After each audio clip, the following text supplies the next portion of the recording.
Hi, my food lovers. Welcome back to another recipe. In today's video, I'm going to be showing you how to make this flaky and rich meat pie. Let's get started.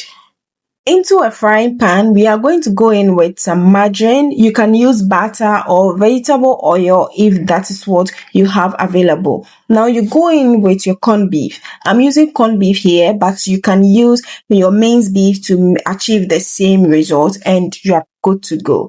Now break these into pieces and allow this to cook on low to medium heat, and then you stir gradually and make sure that everything is well incorporated before you go in with your vegetables. When adding your vegetables, we want to be strategic here. Let's use the hard ones first.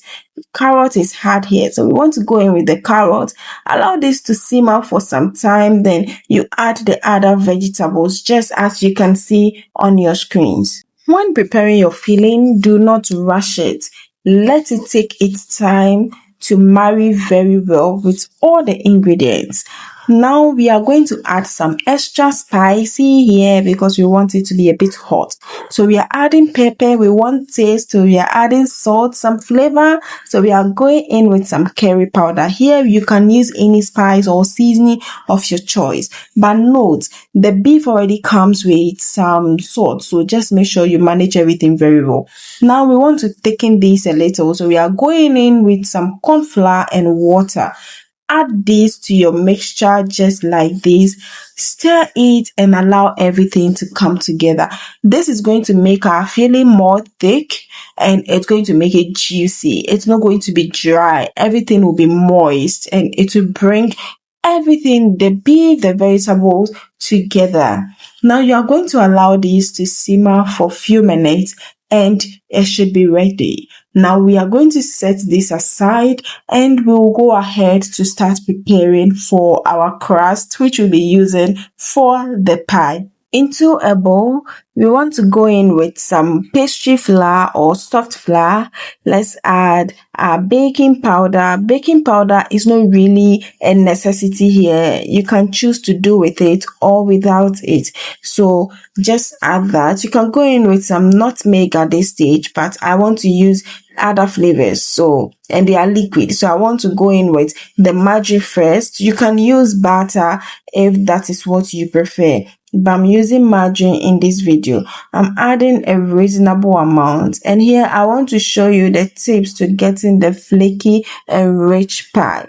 You know, whenever you are trying to add your margarine, make sure your margarine is enough for the flour. It shouldn't be less than the flour. If it's less than the flour, it's going to become hard. You want it to be rich. So make sure you mix it very well, just as you can see on your screens.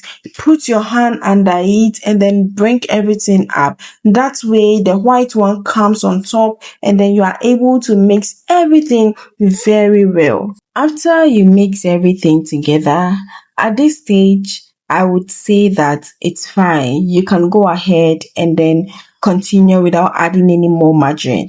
But I want to be a bit extra here. So I'm going to add a little margarine to this and I'm going to mix it.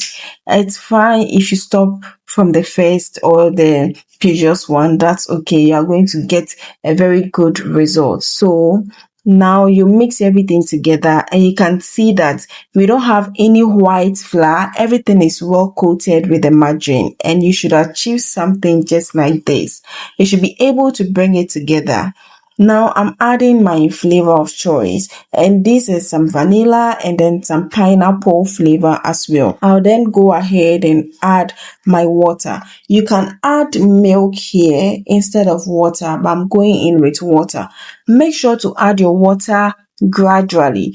Do not pour everything inside. If you do that, you are going to spoil everything. So just do it gradually. And this, when your margarine is very well coated with your flour, you do not need enough water to do this. You do not need enough water to do anything. And here, don't knead it, do not do anything to it. When you knead this, it's going to form gluten, and the gluten is going to make your dough become stretchy and tough. So don't knead at all. Just bring it together gently as you see, and this is fine. You can work with the dough straight away, or you keep it in the fridge for a few minutes before you start to work with it. This will make all the ingredients marry very well. Now let's put this onto our work surface. Use your rolling pin or bottle if you do not have a rolling pin. Ensure the bottle is clean. Roll this out and get your perfect thickness. Now you want to take your filling and you put it in the middle. Add enough. Do not overdo it. When you do it and you cut, it might spill out, and we do not want that. So just do as you see. So if you don't have a cutter, you can do it as you see here. Just take a little bit, roll it out, cut with a knife just as you see. You can use the knife to cut to even any shapes or sizes you prefer, and it's perfectly okay. You do not really need a cutter to achieve this. As you can see, I'm using my finger to just make sure that it's well sealed and also give it a very beautiful design, and this is just fine and nice. You can see. So we are going to repeat this for everything we have there. Kindly refer to the description to get all the details you would need to make these. They are simple and they are something you can get from the market. So do well to read the description very well, and then you'll be able to get the right ingredient to make these.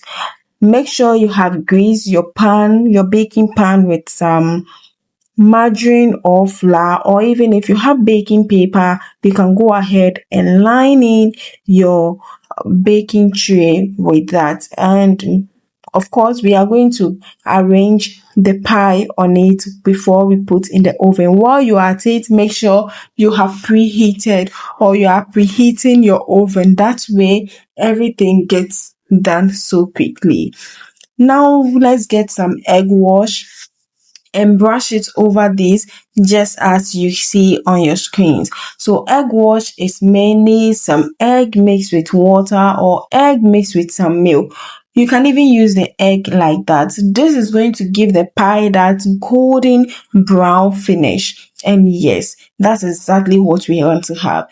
Put this into your oven, and in about 15 to 20 minutes, depending on the temperature, your pie should be done. You should achieve a golden brown color just like this, and now our pie is done. If you've come this far, thank you so much for stopping by. Kindly subscribe if you haven't subscribed yet. Share your thoughts in the comments, and also like this video and share to your friends and loved ones. Once again, thank you so much for watching this video. I would see you on the next one. Until then, please stay safe and let me know whenever you try this, and I'll see you on the next one. Bye.